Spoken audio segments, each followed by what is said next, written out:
যাকে থামানো যায় না, আনস্টপেবল। সংকট কাটিয়ে ঘুরে দাঁড়ানোর সামর্থ্য যার থাকে তাকে বলে রেজিলিয়েন্ট।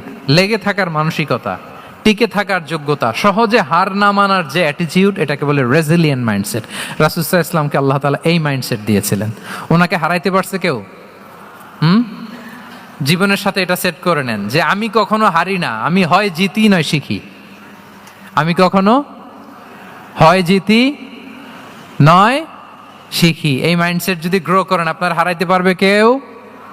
পারবে না। রাসূল সাল্লাল্লাহু আলাইহি ওয়াসাল্লাম, হি ওয়াজ আনস্টপেবল, হ্যাভিং আনবিলিভেবল সাবর।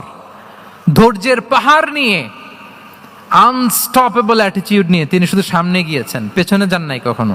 সীমাহীন কষ্ট আর সংগ্রামের মধ্য দিয়ে গিয়েছেন, থামাতে পারে নাই ওনাকে কেউ পারে নাই। ইয়াতিম হিসেবে জন্মগ্রহণ করলেন, পৃথিবীর আলো দেখবার আগে বাবাকে হারালেন, ছোট বয়সে মাকে হারালেন, পরে দাদাকে হারালেন, এরপর চাচাকে হারালেন।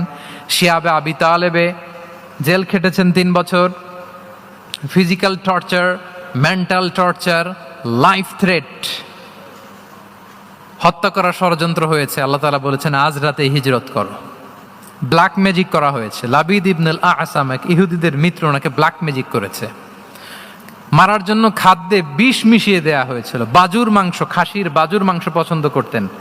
খাইবারের এক ইহুদি নারী এই ছাগলের এই মাংসের মধ্যে বিষ দিয়েছিলেন। ইহুদিদের পক্ষ থেকে betray, treachery, conspiracy and what not, কি বাকি ছিল বলেন?